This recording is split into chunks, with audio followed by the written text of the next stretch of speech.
Hey everyone, I'm Peter Stories, here to guide you today. If you use this video to drift off to sleep, please tap like, hit subscribe, and drop a comment telling me where you're watching from and what time it is there. Now, settle in, get cozy, and let yourself relax.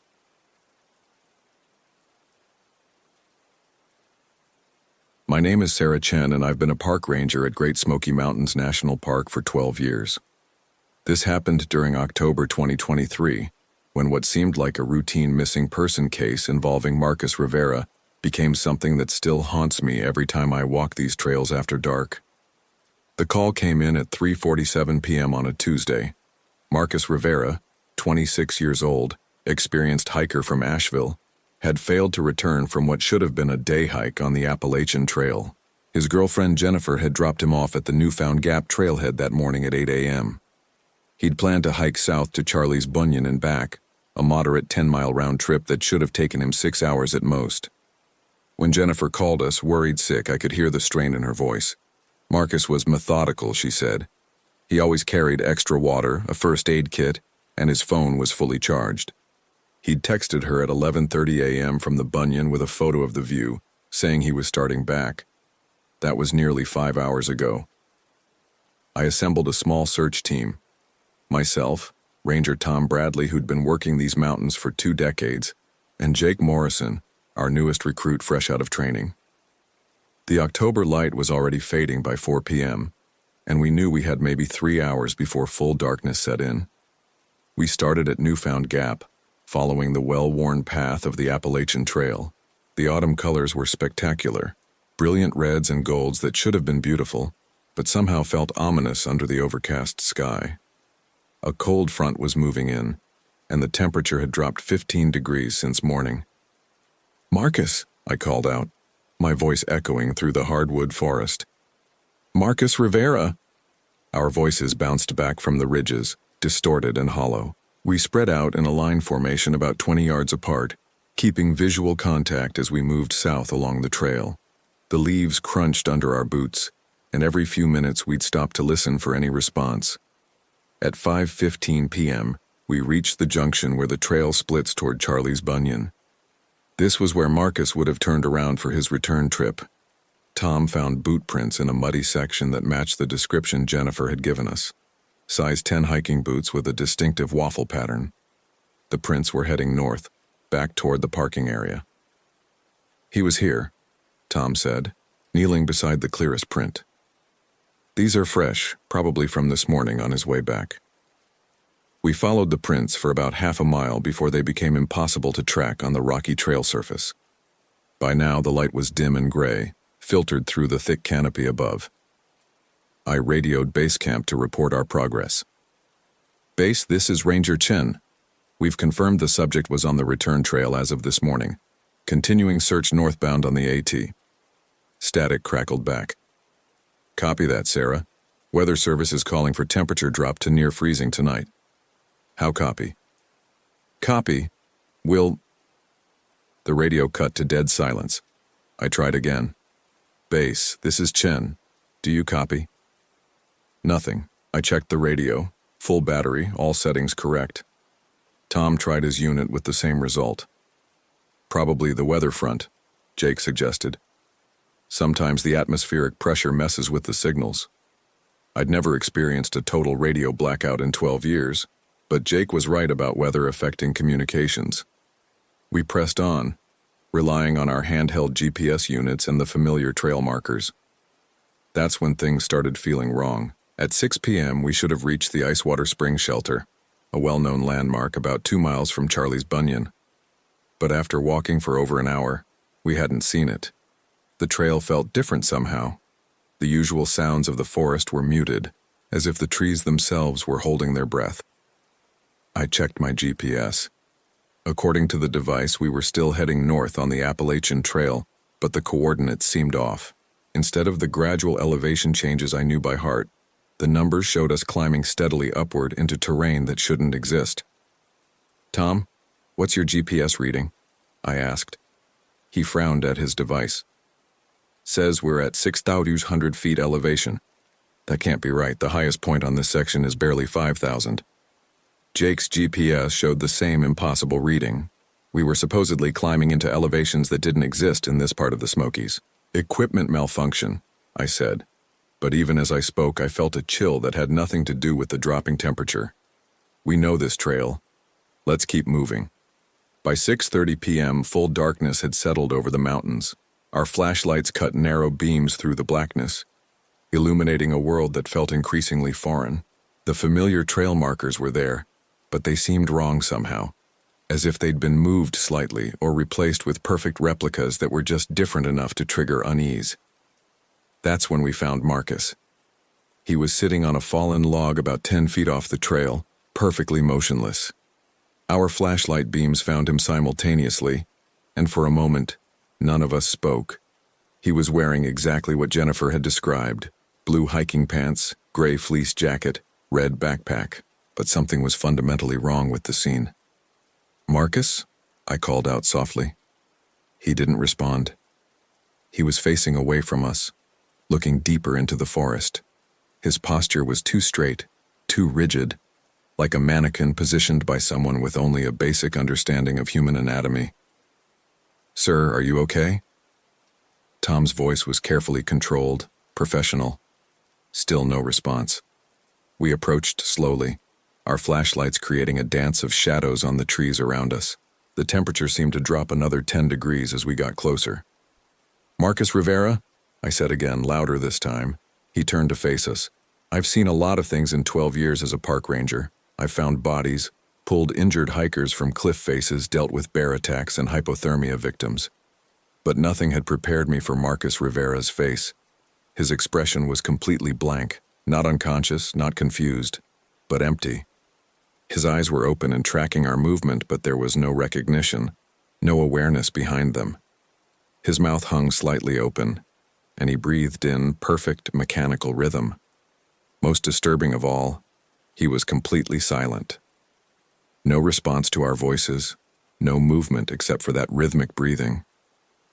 "Medical emergency?" Tom whispered. "Stroke, maybe?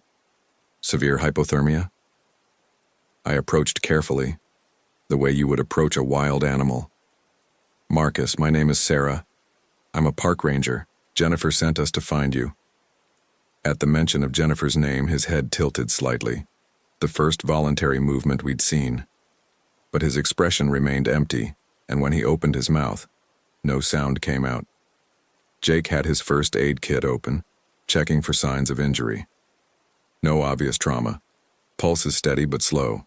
Pupils are responsive, but... He paused, frowning. "They're responding to light, but not to distance. Like he's focusing on something far away. We need to get him out of here," I said. "Tom, can you try the radio again?" Tom stepped away and spoke into his unit. I heard only static in response, but then I heard something else. A faint echo of Tom's voice, coming from somewhere in the forest behind us. Not an acoustic echo, but an actual voice speaking the same words a fraction of a second after Tom spoke them. "Base, this is Bradley. We've found the missing hiker. Need immediate medical evacuation." Tom's voice. "Found the missing hiker. Need immediate medical evacuation." The echo from the woods. Tom stopped talking immediately. We all heard it. His exact words, in his exact voice, coming from the darkness beyond our flashlight beams. "What the hell was that?" Jake whispered. I swept my flashlight toward the sound, but saw only trees and shadows. "Tom, say something else." He shook his head. "I'm not saying anything until we figure out what's happening." Marcus suddenly stood up. The movement was fluid and wrong, like he was being pulled upright by invisible strings. He shouldered his backpack and started walking deeper into the forest, away from the trail. "Marcus, stop," I called out, but he kept walking at a steady pace, moving through the underbrush without stumbling, without turning on a flashlight, without any of the careful navigation you'd expect from someone walking through a dark forest. We followed him, crashing through branches and fallen leaves while he moved silently ahead of us. Our flashlights revealed glimpses of his red backpack, always just at the edge of our vision, leading us further from the trail. "This is insane," Jake muttered. "We're going to get lost following him." But we couldn't just let him disappear into the wilderness. Despite his strange behavior, he was still our responsibility. I checked my GPS again and felt my stomach drop. The device showed no coordinates at all, just a blank screen with an error message I'd never seen before. We'd been following Marcus for about 20 minutes when we heard the voices. At first, I thought it was other search teams, multiple voices calling out, echoing through the forest. But as we stopped to listen, the voices became clearer, and I realized they were calling Marcus's name in our exact voices. Marcus, my voice, coming from somewhere to our left. Marcus Rivera. Tom's voice from ahead of us. Sir, are you okay? Jake's voice from behind us. We were surrounded by our own voices, calling out in perfect imitation of our earlier search. Jake grabbed my arm, his face pale in the flashlight beam. We need to get back to the trail, he said, right now. But when we turned around, there was no trail. The forest stretched endlessly in all directions, and Marcus was nowhere to be seen. We were lost, surrounded by the echo of our own voices in a part of the Smokies that shouldn't exist. I tried to stay calm, fall back on my training. We stick together. We move slowly. We find higher ground and try to get our bearings.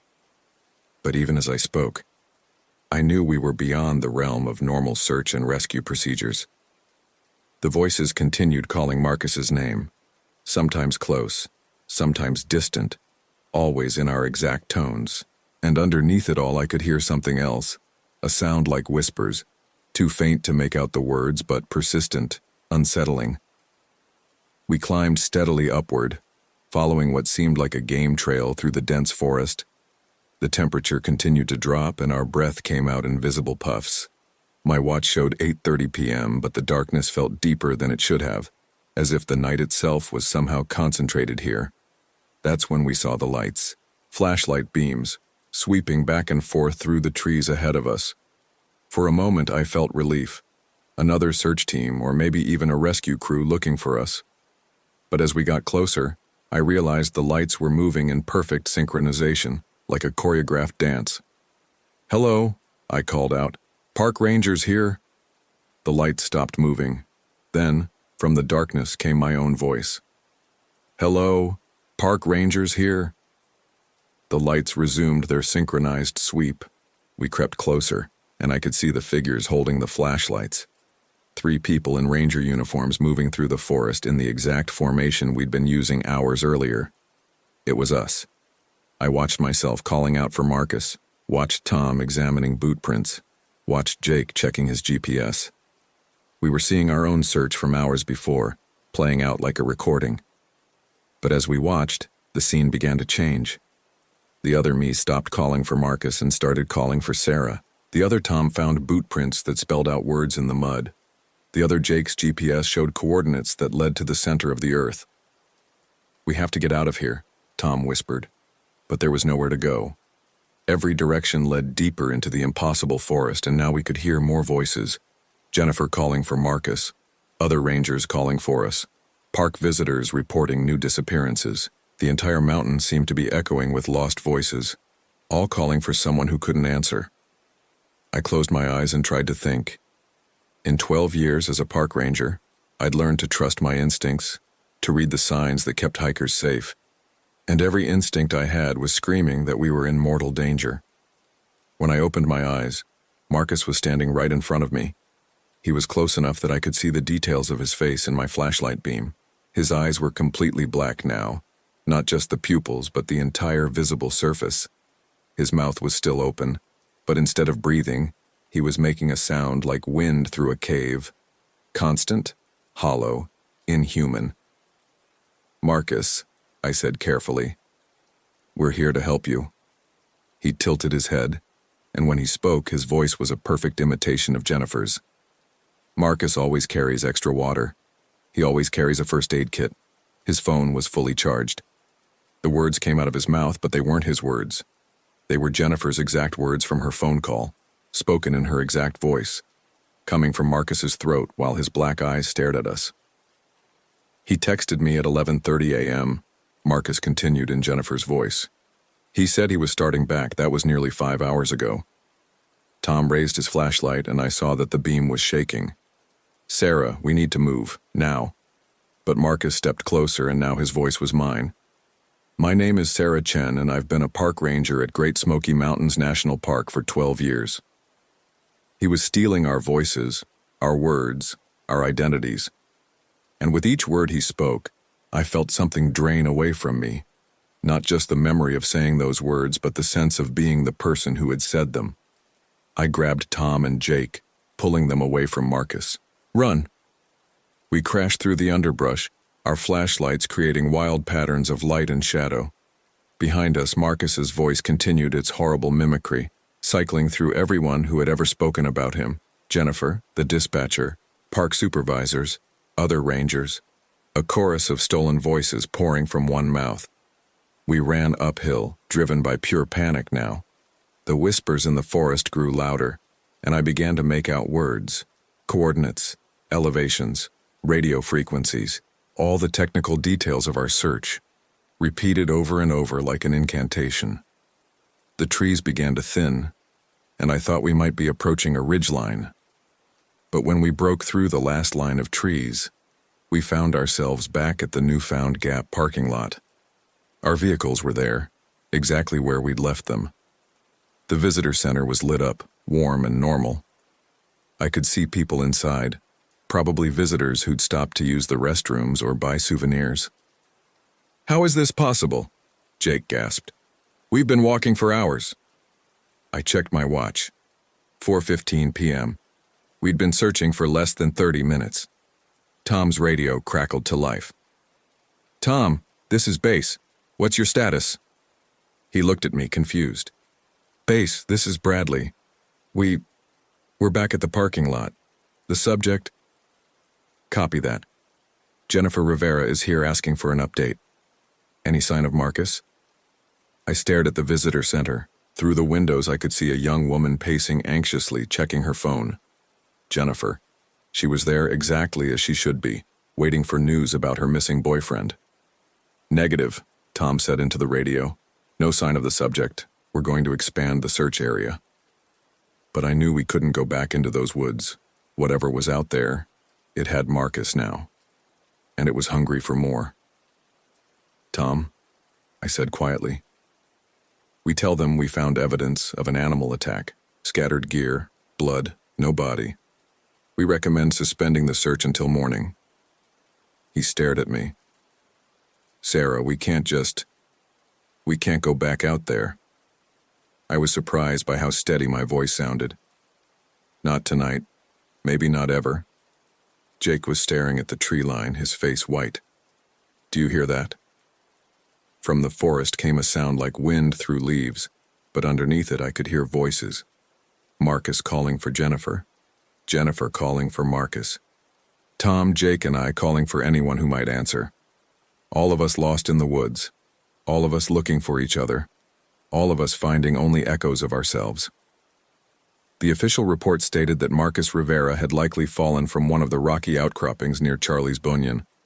After 3 days of searching, we found scattered pieces of his gear and some blood evidence, but no body. The case was closed as a probable accidental death. Jennifer eventually stopped calling for updates. The story faded from the local news. Life at the park returned to normal. But I know the truth. Marcus is still out there, somewhere in the spaces between the trails, in the impossible elevations that don't exist on any map.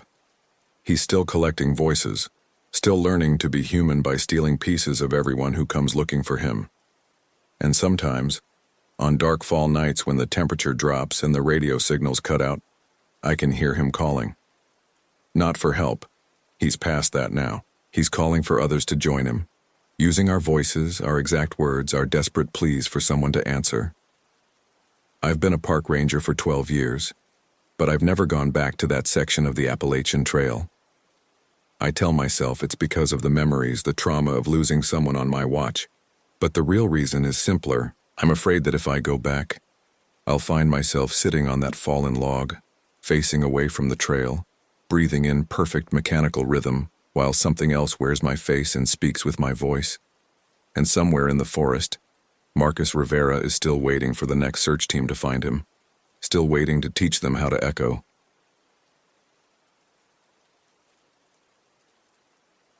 My name is Bolts, and I've been a park ranger at Crater Lake National Park for 12 years.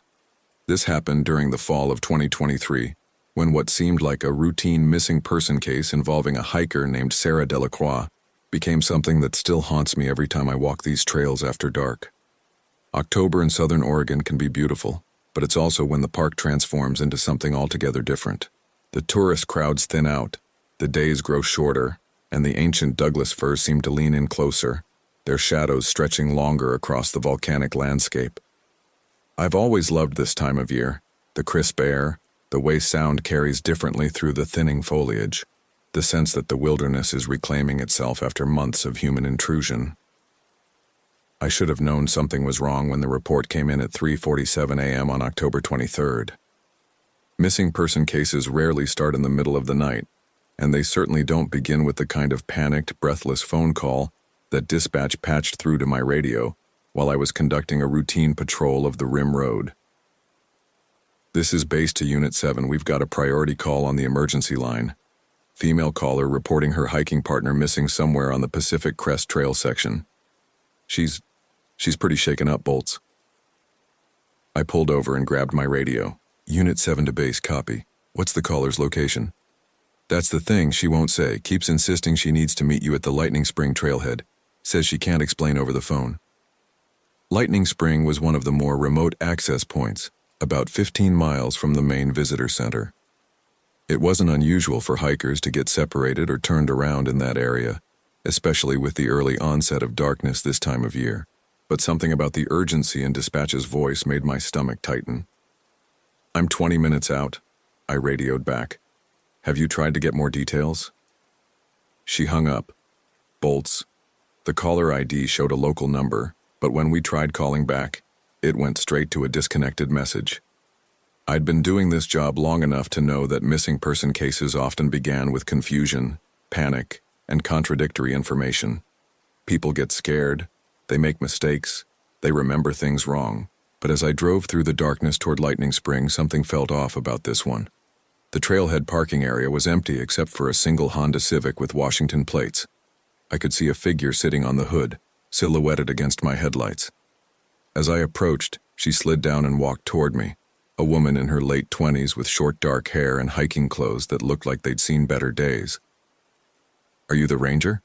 she asked, her voice tight with anxiety. "I'm Bolts. You're the one who called about your missing partner?" She nodded quickly. "Sarah Delacroix. We've been hiking the PCT section for 3 days. She didn't come back to camp tonight." I pulled out my incident report pad and clicked on my flashlight. "What's your name, ma'am?" "Jessica. Jessica Moreau." She hugged herself against the cold. "We set up camp about 4 miles up the trail yesterday evening. Sarah said she wanted to scout ahead before dark, maybe find a better water source. That was around 6 p.m. When she didn't come back by midnight, I started looking for her." "You've been searching for 4 hours?" I asked, noting the timestamp. "Why didn't you call earlier?" Jessica's eyes darted away from mine. I thought she might have just gotten turned around. We've been hiking together for years. Sarah's experienced. She knows these mountains." I started walking toward the trailhead, gesturing for her to follow. "Tell me about the area where you last saw her. Any landmarks? Specific trail markers?" "There's a small creek crossing about a mile past the lightning-struck snag. You know the one? The big cedar that got hit 2 seasons ago?" I stopped walking. I'd been patrolling this section of trail for over a decade, and I knew every landmark, every significant tree, every creek crossing. There was no lightning-struck cedar anywhere near Lightning Spring Trail. The area was primarily Douglas fir and hemlock, with a few scattered pines at higher elevations. "Jessica, can you describe this cedar again?" "It's huge, maybe 6 feet in diameter. The lightning split it right down the middle, but it's still standing. Sarah said it looked like a gateway." A chill ran down my spine that had nothing to do with the October air. "What do you mean, gateway?" "Just the way it was split. Like you could walk right through the middle of it." Jessica's voice was getting smaller. "That's where she went. She said she wanted to check what was on the other side. I've found lost hikers in every conceivable situation over the years. Some panic and run in circles until they collapse from exhaustion. Others sit down and wait for rescue. A few try to signal for help, but experienced hikers don't just disappear while scouting ahead, and they certainly don't go exploring mysterious trees that don't exist. Jessica, I need you to think carefully. Are you sure you're remembering the location correctly? Because there's no cedar tree like that anywhere on this trail system. She looked at me like I'd just told her the sky was green. Of course I'm sure. We camped right next to it. I can show you. Against my better judgment, I agreed to let her lead me to their supposed campsite. I radioed dispatch to inform them we were beginning the search, requested backup for dawn, and started up the trail with Jessica walking ahead of me, her headlamp beam dancing across the familiar path. The first mile was normal. We passed the usual landmarks, the moss-covered boulder that looked like a sleeping bear, the small wooden bridge over Deer Creek, the trail junction where a faded sign pointed toward Mount Thielsen. Jessica moved with the confidence of someone who knew where she was going, never hesitating at the few spots where the trail branched or became unclear.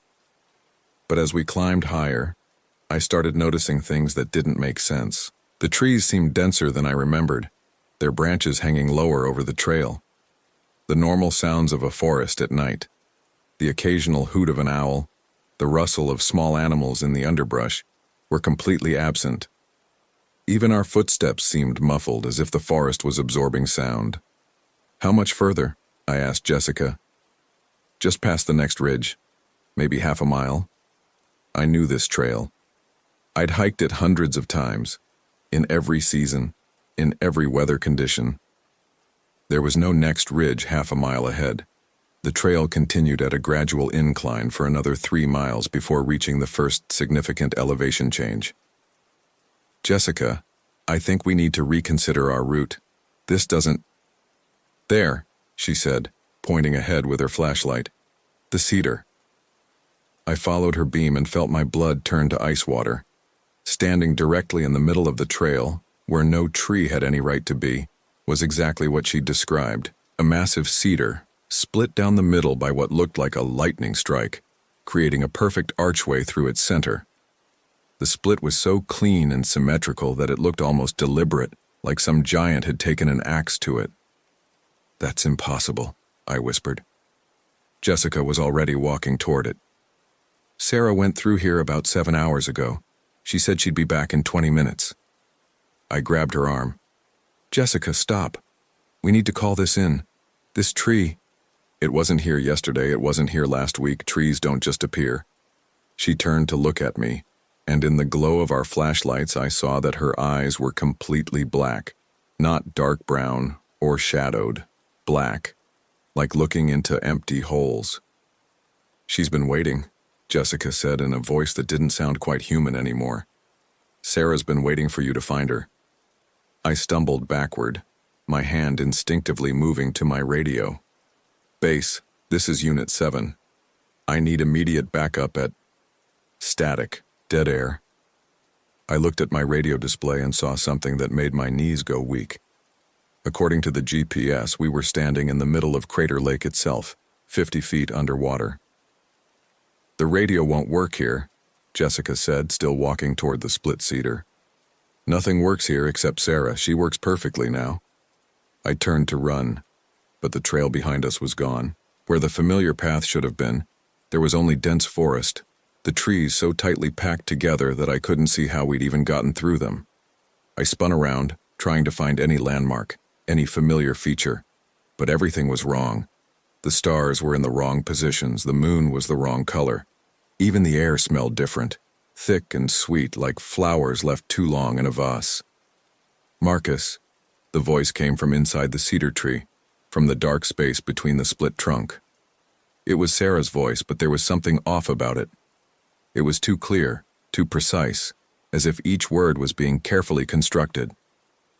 Marcus, I found something wonderful. Come see. Jessica had stopped walking and was standing perfectly still about 10 feet from the tree. In the beam of my flashlight, I could see that she wasn't breathing. Her chest wasn't moving at all. Sarah, I called out, my voice cracking. Sarah, if you can hear me, I'm a park ranger. I'm here to help you. A figure emerged from the darkness inside the cedar. It was tall, wearing hiking clothes with long brown hair pulled back in a ponytail. It looked like it might be Sarah, but the way it moved was all wrong. Too fluid, too graceful, like it was floating rather than walking. I'm not lost anymore, it said. I found the way, the real way. As it stepped fully into the light, I saw what Jessica had become. The thing that looked like Sarah had the same black eyes, the same unnaturally still posture. But worse than that, I could see that its feet weren't quite touching the ground. You have to come with us, Sarah said. You have to see what we've seen. We've been waiting, Jessica added, her voice now identical to Sarah's. All of us have been waiting. All of us. I looked around and realized we weren't alone. There were other figures standing just outside the circle of light cast by our flashlights. A man in a park ranger uniform that looked like it was from the 1970s. A woman in a hiking jacket that seemed to be from the 1980s. Children in clothes that might have been from decades ago.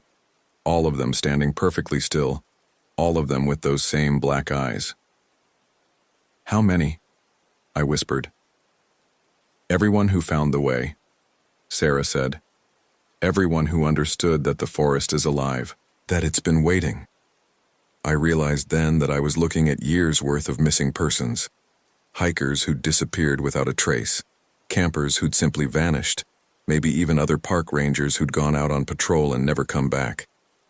All of them had found their way to this impossible place, this split cedar that existed outside normal space and time. What do you want? I asked. To show you, Sarah said, reaching out her hand. To help you understand. I backed away, but there was nowhere to go.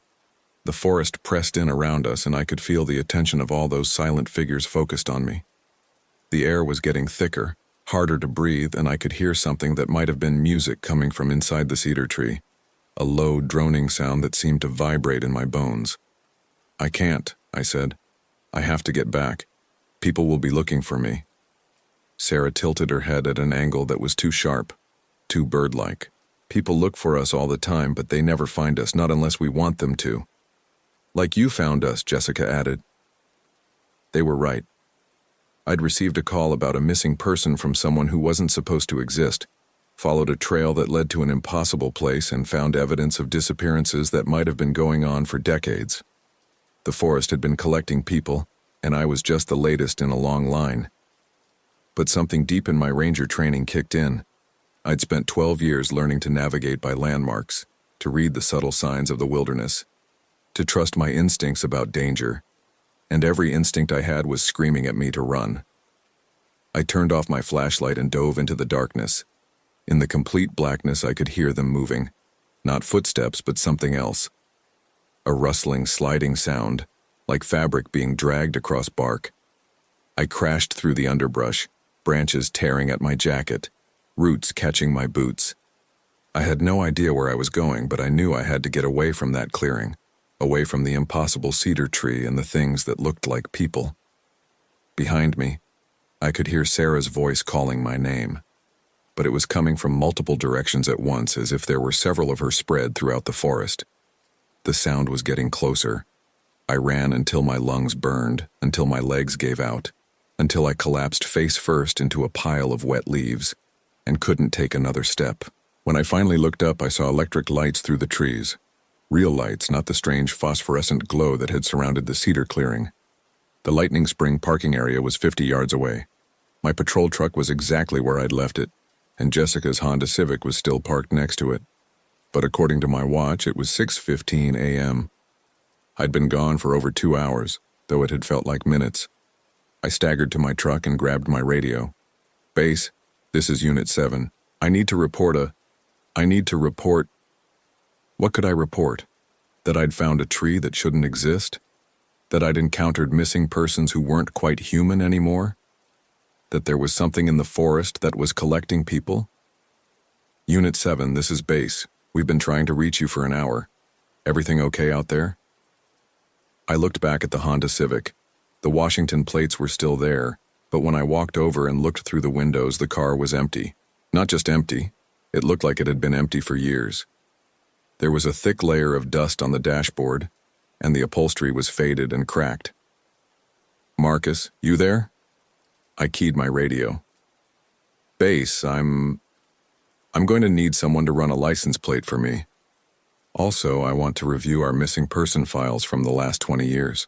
Missing person files? Marcus, what's going on? I spent the next 3 hours going through every disappearance report filed at Crater Lake National Park since 1990. The pattern was subtle, but consistent. Every 2 or 3 years, someone would vanish without a trace. Experienced hikers, families with children, even a few park employees. The investigations would be thorough. Search teams would comb the wilderness for days, but nothing would ever be found. The Honda Civic was registered to Jessica Moreau of Tacoma, Washington. She'd been reported missing along with her hiking partner Sarah Delacroix in September 2019. 4 years ago. I never filed an official report about what happened that night. Who would believe it? But I did make some changes to park policy.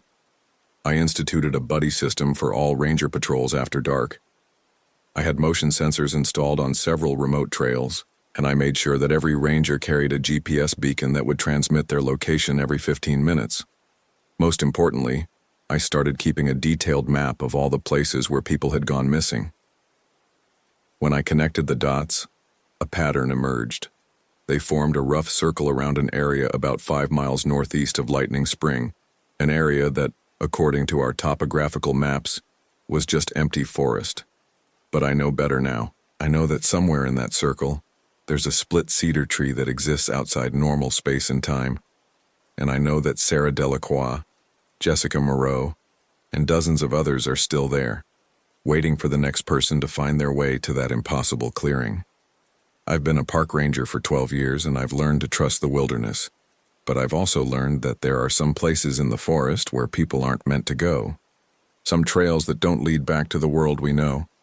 And on dark fall nights when the wind is just right, I can still hear Sarah's voice calling my name from somewhere deep in the trees. She's patient. She's been waiting for 4 years, and she'll wait as long as it takes, because she knows that eventually everyone finds their way to the cedar tree. Everyone finds their way home. I just hope that when my time comes, I'll be strong enough to keep running.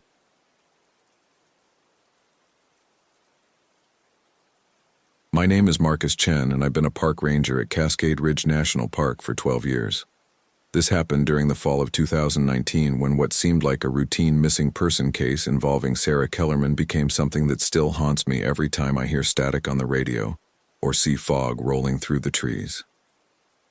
October in the Cascades is beautiful and treacherous in equal measure. The maples burn orange and red against the evergreens, but the weather turns fast. One moment you're hiking in crisp sunshine, the next you're caught in a downpour that chills you to the bone. It's the kind of season that demands respect from anyone venturing into the backcountry. Sarah Kellerman, unfortunately, was not the type to respect much of anything. I first met her 3 days before she disappeared. She'd blown into the ranger station like she owned the place, all designer hiking boots and expensive gear that screamed, "Weekend Warrior." Mid-30s, blonde hair pulled back in a perfect ponytail, the kind of confidence that comes from never having faced real consequences. She wanted a backcountry permit for a solo hike on the Ridgeline Trail, a challenging route that winds through some of our most remote terrain. "Ma'am, I have to recommend against solo hiking that trail this time of year," I told her, sliding the permit forms across the counter. "Weather's been unpredictable, and if something happens out there..." She cut me off with a wave of her manicured hand. "I've hiked the Appalachian Trail. I think I can handle your little mountain path." I should have pushed harder, should have made her wait for better weather or convince her to take a partner. But you can't save people from themselves, and Sarah Kellerman struck me as the type who'd hike it with or without a permit. At least this way, we'd know where she was supposed to be. The call came in on a Tuesday morning. Sarah's emergency contact, her sister in Portland, hadn't heard from her in 3 days. She was supposed to check in every evening via satellite communicator, but the messages had stopped Sunday night. Her last known position was at the Ridgeline Trail's halfway point, mile marker 7. I suited up for what I expected to be a routine search and rescue. These things usually ended one of 3 ways. The hiker had turned back early and forgotten to update their itinerary. They were injured and waiting for help, or they'd pushed beyond their limits and needed evacuation. Rarely did they end badly, especially with someone carrying proper emergency gear. My partner for the search was Katie Rodriguez, a newer ranger but sharp as a tack. She joined the service after 10 years as an EMT, and her medical training had already saved 2 lives in her first year with us. If Sarah was hurt, Katie would know what to do. We started up the Ridgeline Trail at 800 hours, the morning mist still clinging to the valley below. The trail begins gently, winding through old-growth forest where the trees grow so thick that noon feels like twilight. Sarah's route would have taken her up through the cedar groves, past Granite Falls and along the ridge itself before descending back toward the trailhead. "Good hiking weather today," Katie said, adjusting her pack straps. "Clear skies, no wind, should be easy to spot her if she's still on the trail." I nodded, but something felt off. The forest was too quiet. In 12 years of hiking these trails, I'd learned to read the wilderness like a book, and today the pages felt blank. No bird calls, no rustle of small animals in the underbrush, just the soft crunch of our boots on fallen leaves and the distant murmur of water over stone. We reached mile marker 3 without finding any trace of Sarah's passage. The trail was well maintained but narrow, and even an experienced hiker would leave some sign. A displaced stone, a broken branch, a boot print in the soft earth beside the stream crossing. Nothing. "She's light on her feet," Katie observed, crouching beside a muddy patch where dozens of hikers had left their marks over the past week. Or she never came this way. That possibility worried me. The Ridgeline Trail was clearly marked, but it intersected with several unofficial paths that locals used for hunting and fishing. Someone unfamiliar with the area might take a wrong turn and end up miles off course in terrain we rarely patrolled. We pressed on, stopping every half mile to call Sarah's name and listen for a response. The forest swallowed our voices completely. At mile marker 5, we found the first sign of her passage. An energy bar wrapper caught in a serviceberry bush, the same brand she'd been carrying when she picked up her permit. "Finally," Katie breathed, bagging the wrapper. "At least we know she made it this far." But I was staring at the wrapper with growing unease. It was pristine, no weathering despite 3 days of mountain weather. More troubling was its position, caught on a branch at head height, as if someone had deliberately placed it there rather than dropped it. We radioed our location to dispatch and continued climbing. The trail grew steeper as it approached the ridge, switchbacking through stands of Douglas fir and hemlock. Here, the canopy was thinner, allowing patches of autumn sunlight to dapple the forest floor. It should have been beautiful, but the silence was becoming oppressive. At mile marker 7, Sarah's last known position, we found her campsite. The tent was pitched in a small clearing just off the trail, exactly where the regulations specified. Her gear was arranged with military precision: camp stove, water filter, bear canister, all in perfect order. Too perfect. It looked like a display in an outdoor store rather than a campsite where someone had spent the night. "Sarah," I called out, though the tent was clearly empty. "Sarah Kellerman?" Katie was examining the fire ring. "Ashes are cold, but not 3 days cold. Someone had a fire here recently." I knelt beside the tent and unzipped the fly. Inside, Sarah's sleeping bag was laid out neatly, but it hadn't been slept in.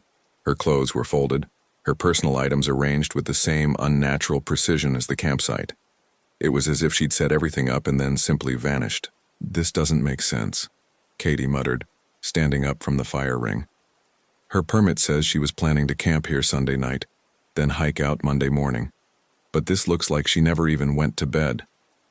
I was about to respond when my radio crackled to life. "Ranger Chen, this is dispatch. How copy?" "Dispatch, this is Chen. I copy you 5x5. Chen, we've got a situation. The sister in Portland is saying Sarah checked in last night at 2100 hours via satellite communicator. Message said she was safe and on schedule." Katie and I exchanged glances. "Dispatch, can you repeat that? You're saying Sarah sent a message yesterday?" "Affirmative. Sister says the message came through clear as day. All good, weather holding, on schedule for pickup tomorrow. That's verbatim. My blood ran cold. Sarah had been reported missing because she'd stopped communicating Sunday night. Now dispatch was telling us she'd sent a message Monday night from a campsite that looked like it hadn't been occupied in days. Dispatch, we're at mile marker 7. Found her campsite, but it appears abandoned. No sign of recent habitation. Can you confirm the sister's story? Static filled the radio for a long moment before dispatch responded. Chen, we're showing some interference on our end. Can you repeat your last transmission? I tried again, but the static was getting worse. Katie was waving me over to the edge of the clearing where she'd found something that made my stomach drop. Footprints.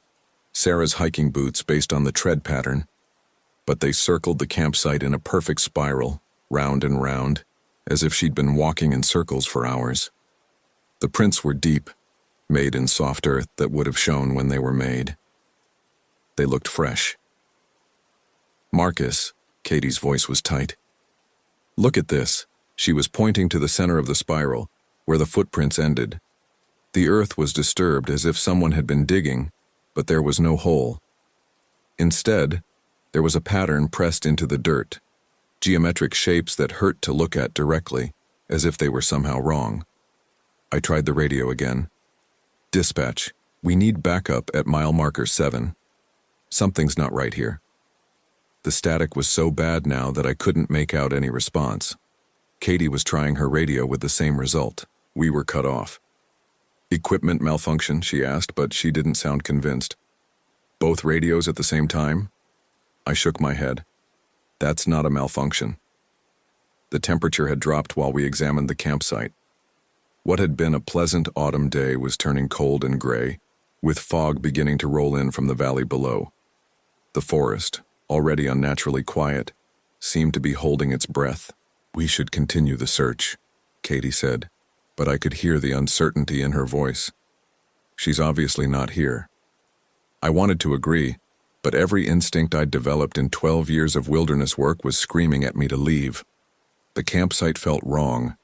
The perfect spiral of footprints felt wrong, and the way the fog was moving against the wind felt wrong. But Sarah Kellerman was out there somewhere, and she was my responsibility. We packed up and continued along the ridge, following the trail as it wound through increasingly dense forest. The fog was rising faster now, reducing visibility to maybe 50 feet. Our flashlights seemed to barely penetrate the gloom, and I had to fight the urge to look over my shoulder every few steps.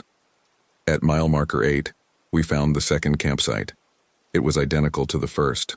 Same tent, same gear arrangement, same unnatural precision. Even the spiral of footprints was there, leading to the same impossible pattern in the center. But this campsite was supposed to be empty. Sarah's permit only authorized 1 night on the trail. This is impossible, Katie whispered, sweeping her flashlight across the scene. It's the exact same setup, down to the last detail. I knelt beside the tent and looked inside. Same sleeping bag, same folded clothes, same personal items. But something was different. The clothes were subtly wrong, colors slightly off, fabric that looked familiar but felt strange. And there was a smell, faint but unmistakable, like earth after rain, but with an underlying sweetness that made my skin crawl. Katie, we need to go. Now. She was still examining the campsite, her EMT training making her methodical even in the face of the impossible. Marcus, look at this. The ashes in the fire ring are warm. I grabbed her arm. Katie, we're leaving. Whatever's happening here, Sarah's not our concern anymore. But even as I said it, I heard something that made my blood freeze. Footsteps. Slow, deliberate, coming from deeper in the forest. And then, faintly, a voice. Help me. It was Sarah's voice, but wrong. Too flat, too empty. Like someone doing a bad impression of human speech. Help me. I'm lost. The voice was closer now, but it seemed to come from everywhere at once. Katie had her flashlight up, sweeping the beam through the fog, but the darkness swallowed the light completely. Sarah? She called out. Sarah, is that you? Don't, I hissed. but it was too late. The footsteps stopped. The forest went completely silent. Even the distant murmur of water over stone had ceased. In that silence, I could hear my own heartbeat, Katie's rapid breathing, and something else. Digging. The sound of hands clawing at earth, desperate and frantic. "Help me!" Sarah's voice came again. But now it was coming from below us, from underground. "Help me, I can't get out." Katie took a step toward the sound, her medical training overriding her fear. "Sarah, where are you? Keep talking, we'll find you." The digging sound intensified, and I realized with horror that it was coming from the center of the spiral footprints. The impossible pattern in the dirt was moving, shifting, as if something was trying to claw its way up from beneath. "Katie, step back." But she was already moving toward the center of the pattern, her flashlight beam focused on the disturbed earth. "I can see her. She's down there." I couldn't see anything but shifting shadows and fog, but Katie was reaching down, extending her hand toward something in the dirt. Her face was blank, unfocused, like she was sleepwalking. "Katie, no!" I lunged forward and grabbed her arm, pulling her back from the edge of the pattern. She fought me, stronger than she should have been, her eyes wide and staring. "She needs help," Katie said in a voice that wasn't quite her own. "She's been digging for so long. Her fingers are bleeding." I dragged her away from the campsite, back toward the trail. Behind us, the digging sound had stopped, but Sarah's voice continued calling for help. Multiple voices now, all slightly different, all wrong. "Help me. I'm lost. I can't find my way out. The dirt is so cold." We stumbled down the trail, my flashlight beam dancing wildly as I tried to navigate while supporting Katie's weight. She was coming back to herself, shaking her head and looking around in confusion. "What happened? Where are we?" "Just keep moving," I told her. "We're getting out of here." But the trail had changed. The markers we'd followed on our way up were gone, replaced by paths that branched and twisted in directions I didn't recognize. The fog was so thick now that I couldn't see more than a few feet ahead, and my compass was spinning wildly, unable to find magnetic north. "Marcus," Katie's voice was steadier now, but frightened. "My GPS is showing impossible coordinates. According to this, we're 3 miles underground." I checked my own GPS and saw the same thing. The elevation reading was negative, the coordinates a jumble of numbers that didn't correspond to any location on Earth. Our equipment was failing, or something was interfering with it. "We follow the trail," I said. "Whatever's happening here, the trail has to lead out eventually." But even as I said it, I wasn't sure. The path we were following felt wrong, sloping downward when it should have been climbing, turning left when I remembered it turning right. And there were other trails now, branching off into the fog in all directions. That's when we heard the laughing. It started as a giggle like a child playing hide and seek. Then it grew louder, more voices joining in until the forest echoed with dozens of people laughing in perfect unison. The sound was coming from all around us, from the trees themselves. "This way," Katie said, pointing to a trail that branched off to the right. "This feels right." I wanted to argue, but my sense of direction was completely gone. The fog had turned the forest into a maze, and every path looked the same. We followed Katie's instincts, hoping she was right. The laughing followed us, always just out of sight in the fog. Sometimes it would stop, and in the silence we could hear other sounds, whispering voices, the crackle of radios, the distant sound of helicopters. Rescue sounds, but wrong. Too perfect, too obvious. "Do you hear that?" Katie asked. "Sounds like search and rescue." I did hear it, but something about the sounds made my skin crawl. They were too convenient, too much like what we wanted to hear. Like someone was playing a recording of a rescue operation, trying to lure us off the trail. "We stick to the path," I said. "Don't follow any sounds." But the sounds were getting closer, and they were starting to sound more real. Radio chatter, helicopter rotors, dogs barking, all the sounds of a massive search and rescue operation, probably looking for us as much as for Sarah. "Marcus Chen, this is Ranger Station. Do you copy?" The voice came from my radio, clear as day. No static, no interference. Just crisp, professional communication. "This is Chen," I responded automatically. "We're on the trail, approximately mile marker 6, heading down from the ridge. We've lost Sarah Kellerman and we're experiencing some kind of equipment malfunction." "Copy that, Chen. We have teams converging on your position, ETA 10 minutes. Can you describe your current location?" I looked around at the fog-shrouded forest, the unfamiliar trail, the impossible landscape. "Dispatch, we're having trouble with navigation. GPS is showing incorrect readings, and the trail markers are missing." "Understood, we're tracking your radio signal. Stay put and we'll come to you." The relief I felt was overwhelming. Finally, someone was coming to help. We'd get out of this nightmare, file our report, and try to make sense of what had happened to Sarah Kellerman. But Katie was shaking her head. "Marcus, look at your radio." I looked down and felt my blood turn to ice. The radio was dead. Battery indicator showed 0 power and the display was blank. But I could still hear the voice clear as day. "Chen, this is dispatch. We need you to move to the clearing ahead. Our teams are staging there." "The radio's dead," I whispered to Katie, "but I can still hear them." She nodded, her face pale. "Mine too. But I can hear helicopters getting closer." The helicopter sound was directly overhead now, but when I looked up, I saw only fog and the dark silhouettes of trees. No aircraft, no lights, no sign of rescue. "It's not real," I said. "None of it's real." But even as I said it, I could see lights ahead through the fog. Bright searchlights, the kind used in rescue operations. And there were figures moving between the trees, people in ranger uniforms calling our names. "Marcus, Katie, over here." I recognized the voice. It was Jim Morrison, the station commander. But Jim was 60 years old and had a bad knee. He hadn't been on a field rescue in 3 years. "Marcus, can you hear me? We found Sarah. She's safe." That stopped me cold. Sarah was safe?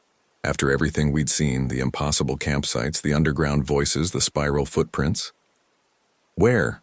I called out. "Where is she?" "Right here," came Jim's voice, closer now. "She's right here with us."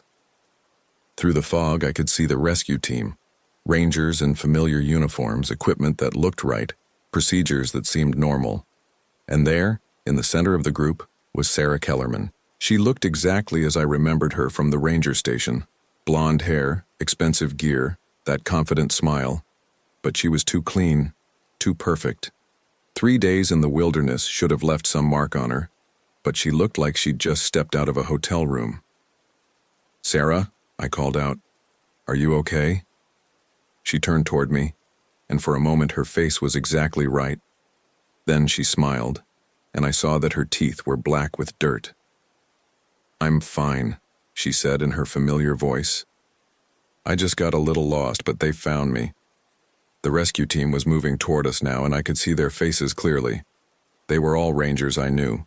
Jim Morrison, Dave Keller, Susan Park, Tom Bradley. All perfect, all wrong. Their eyes were too bright, their movements too synchronized. "Katie," I whispered, "we need to run." But Katie was already walking toward the rescue team, her face blank and peaceful. "They found her," she said. "They found Sarah. Everything's going to be okay." "Katie, no." I grabbed her arm, but she was stronger than before, impossibly strong. She pulled away from me and continued toward the group. "Marcus," Fake Jim said, "you need to come with us. There's been an accident. We need to get you both to safety." "What kind of accident?" "Sarah fell into one of the old mine shafts. The ground gave way underneath her. She's been trapped for 3 days. But that was impossible. There were no mine shafts on the Ridgeline Trail. The geological survey had been thorough, mapping every cave and crevice in the area. And Sarah was standing right there, smiling her dirt-toothed smile. "She doesn't look trapped," I said. Fake Jim's smile faltered for just a moment. "She's in shock. Trauma can make people seem normal when they're not." "Then why are her teeth black?" The question hung in the air like a challenge. The rescue team stopped moving, their synchronized behavior breaking down. Sarah's smile widened, showing more of those impossible black teeth.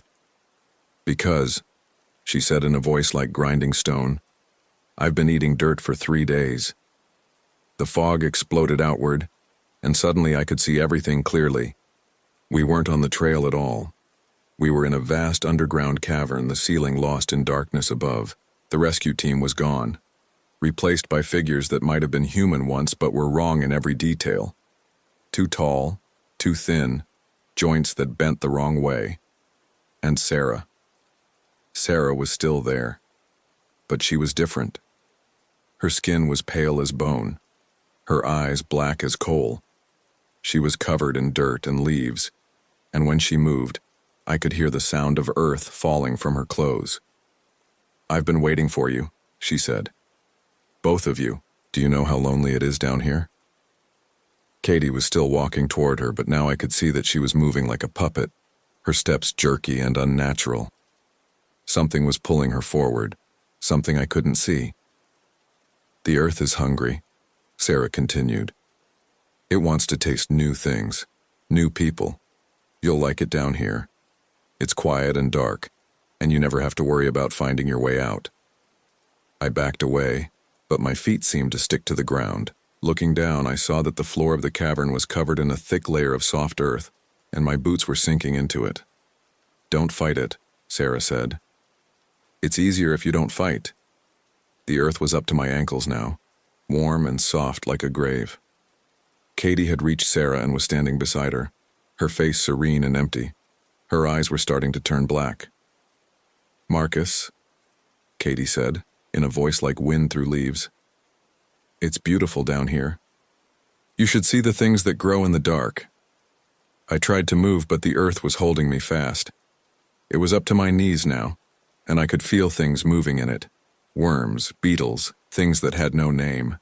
They were crawling up my legs, burrowing into my skin.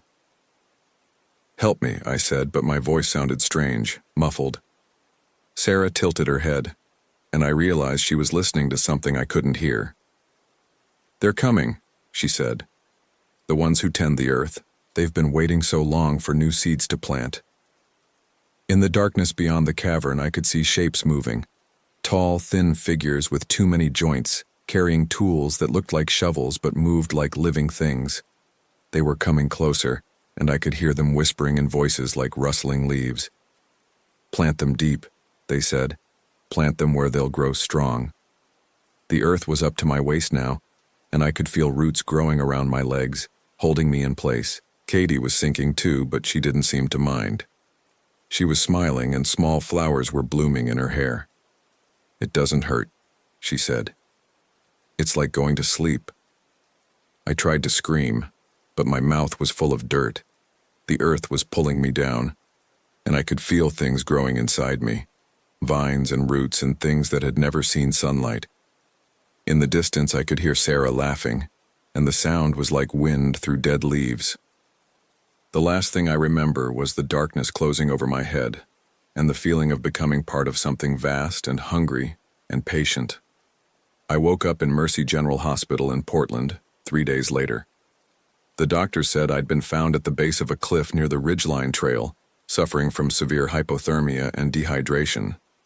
I'd been talking about underground caverns and people made of earth, so they assumed I was delirious. Katie was in the bed next to mine. She'd been found at the same time in the same condition.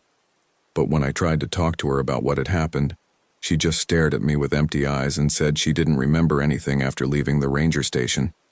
They never found Sarah Kellerman. The official report concluded that she'd fallen into a ravine and been washed away by the seasonal floods. Her gear was found scattered along the creek bed, torn and weathered as if it had been there for months instead of days. But I know better. I know she's still out there in the spaces between the trees and the dark places where the earth is soft and hungry. Sometimes late at night I can hear her calling for help. And sometimes, when the fog rolls in thick and low, I can hear the sound of digging. They retired me on medical disability. Post-traumatic stress, they said. Survivor's guilt. But I know it's more than that. I know that part of me is still down there, in that cavern that exists somewhere between the world we know and the world we don't. And I know that someday, when the earth gets hungry enough, it will come looking for the rest of me. I moved to the city after that, as far from the mountains as I could get. But sometimes, when I'm walking on the sidewalk or working in my garden, I can feel the earth shifting beneath my feet. And I know that no matter how far I run, I'll never really escape what I saw in those dark places under the ridge. The earth remembers, and it's patient. It can wait.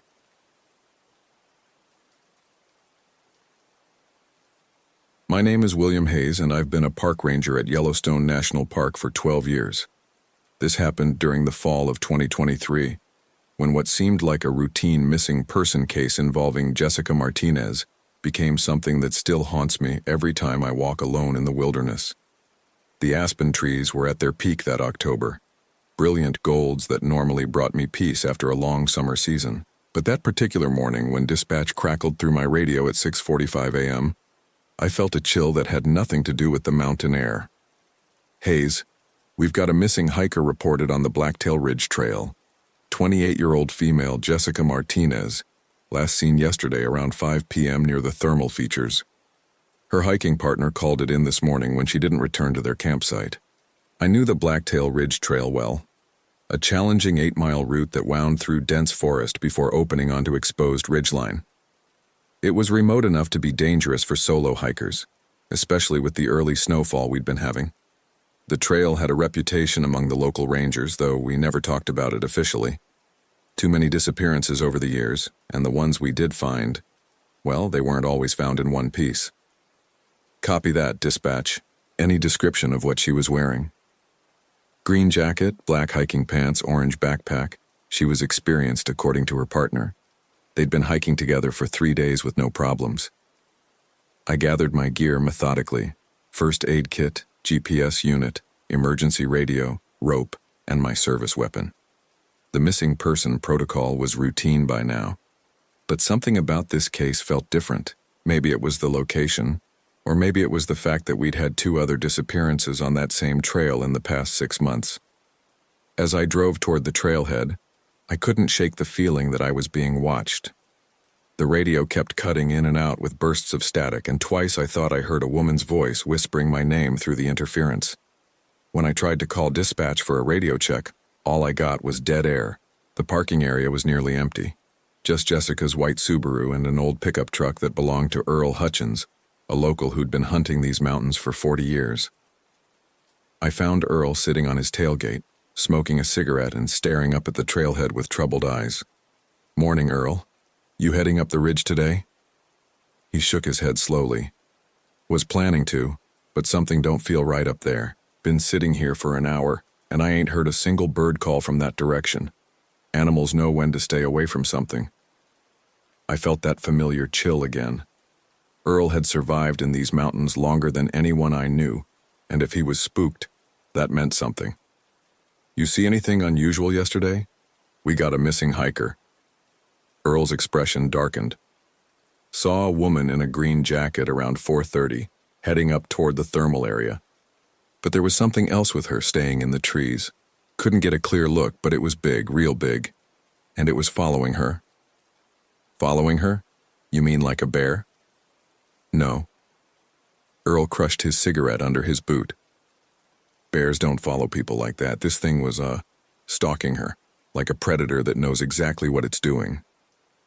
I thanked Earl and started up the trail, but his words stuck with me. In 12 years of rangering, I'd dealt with plenty of wildlife encounters, but there was something in his voice that suggested this was different. This was something that understood human behavior, something that hunted with intelligence. The trail was well maintained for the first few miles, winding through lodgepole pine and aspen groves. The silence Earl had mentioned was oppressive. No bird calls, no squirrel chatter, just the crunch of frost-covered leaves under my boots and the sound of my own breathing. About 3 miles in, I found the first sign of Jessica's passage, a torn piece of green fabric caught on a branch at eye level. The fabric was fresh, and there was something dark staining it that looked like blood. I bagged it carefully and marked the location on my GPS, but as I examined the area more closely, I found something that made my blood run cold. In the soft earth beside the trail, were two sets of tracks, Jessica's hiking boots, and something else. The other tracks were human-shaped, but wrong somehow. Too large, with elongated toes and what looked like claw marks at the tips. I followed the tracks as they paralleled the trail, staying just inside the tree line. They continued for about half a mile before both sets of prints left the main trail and headed up a steep game path toward the thermal features. The thermal area was a series of hot springs and geysers that most hikers avoided due to the unstable ground and dangerous gases. It was also where two previous hikers had disappeared, their bodies never found despite extensive searches. As I climbed toward the steaming pools, the silence became even more oppressive. I found Jessica's orange backpack at the edge of the largest thermal pool. It was sitting upright, perfectly positioned as if someone had placed it there deliberately. Inside, I found all her gear intact: water, food, first aid supplies, and a small journal. The last entry was dated yesterday. Day 4 of the trip. The thermal features are incredible, but there's something unsettling about this place.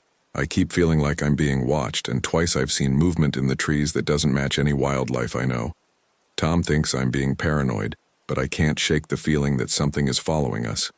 Planning to head back to camp early. The handwriting was shaky, showing signs of stress or fear. If Jessica had been planning to return to camp, why was her backpack here? And where was she now?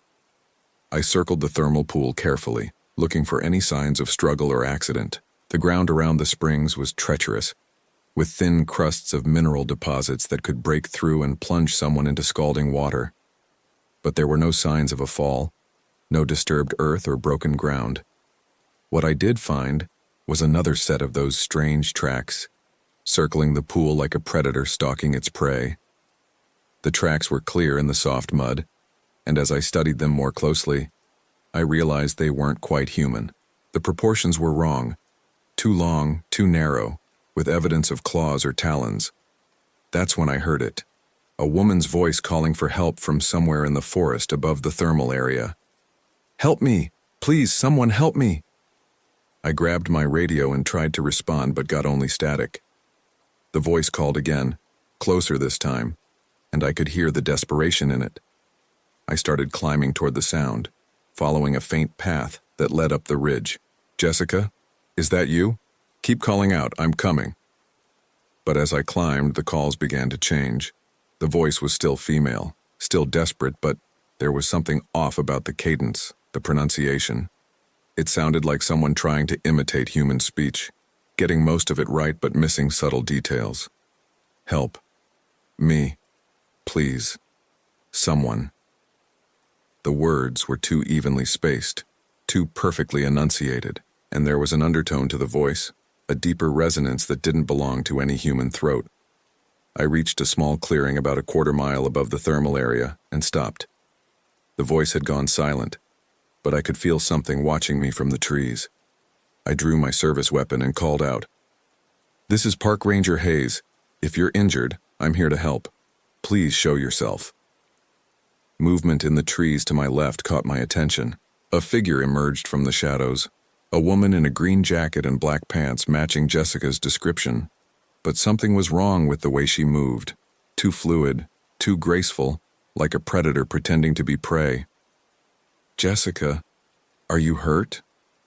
She turned toward me and I saw her face. It was Jessica's face, but wrong in ways that made my skin crawl. Her eyes were too large, too dark, and they reflected light like an animal's. Her mouth was stretched in a smile that showed too many teeth, and when she spoke, her voice had that same artificial quality I'd heard before.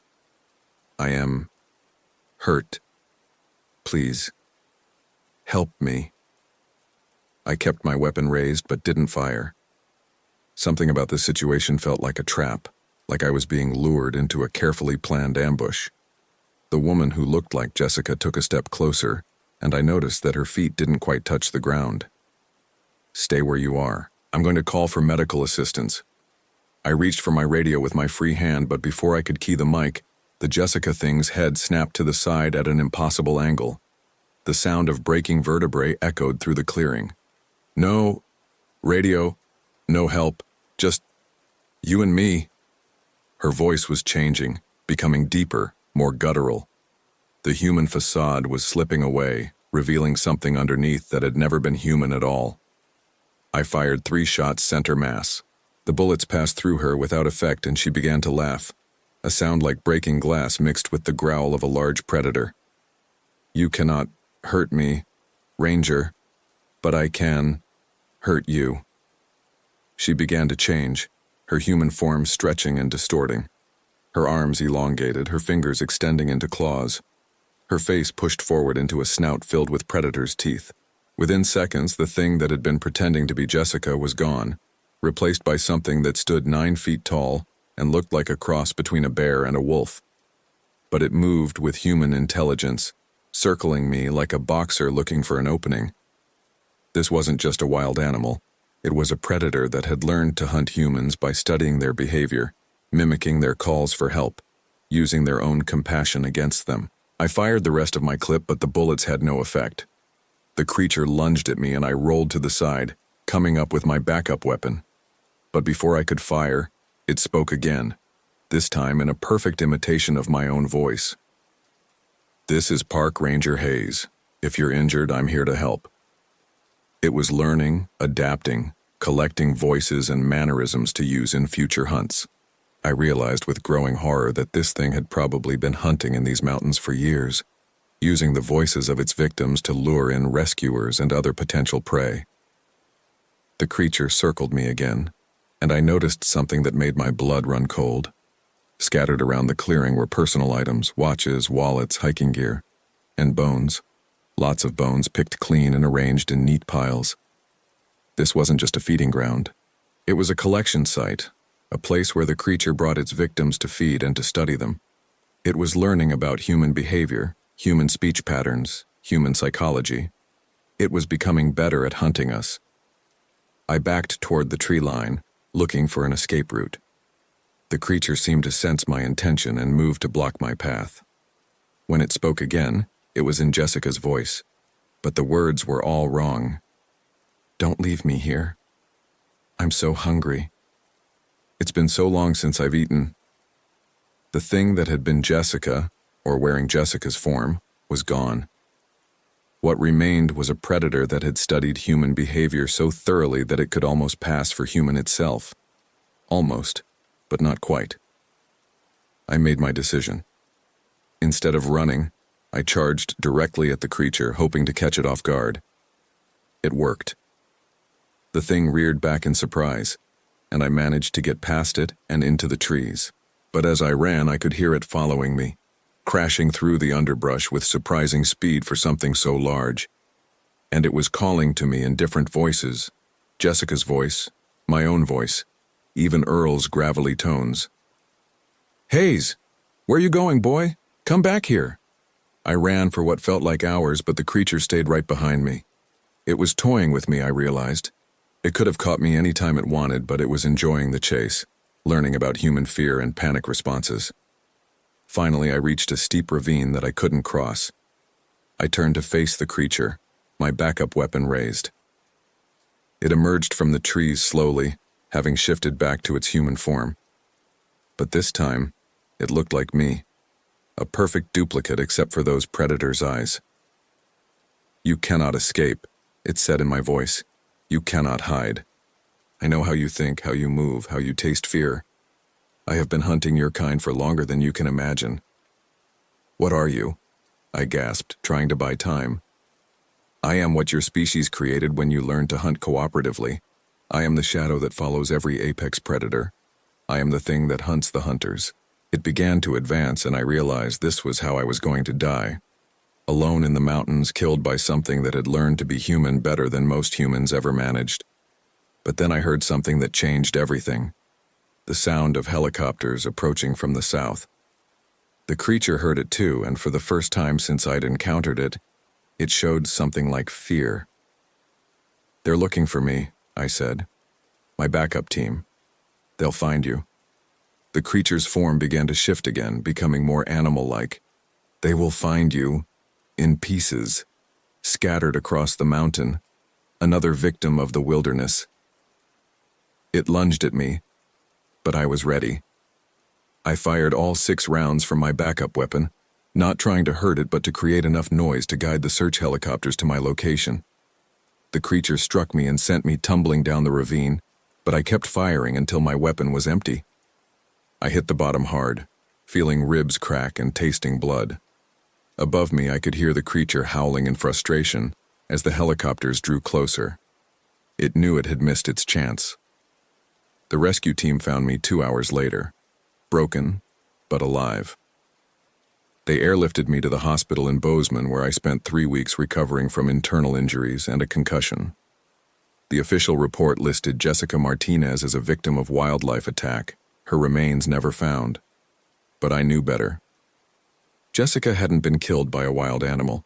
She'd been killed by something that had been studying human behavior for decades, learning to hunt us more effectively than any natural predator ever could. I requested a transfer to a different park, but the nightmares followed me.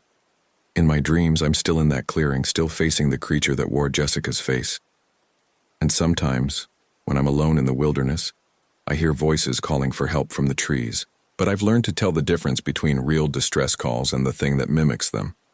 Real human voices have imperfections, variations, emotional undertones that can't be perfectly copied. The creature's voices are too perfect, too practiced, like an actor who's rehearsed their lines too many times. I've been a park ranger for 13 years now, and I've learned that there are predators in the wilderness that don't appear in any wildlife manual.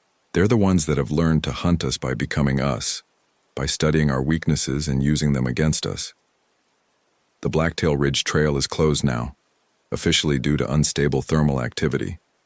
But I know the real reason. Park Service doesn't want to admit that there are things in the wilderness that hunt humans with intelligence and purpose, things that have learned to wear our faces and speak with our voices. But I remember Jessica Martinez, and I remember the real sound of her voice from the journal entry she left behind.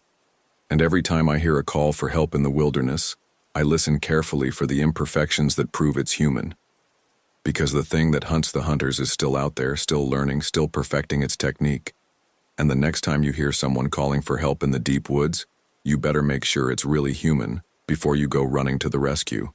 The trail hunter is patient, and it's always hungry for new voices to add to its collection.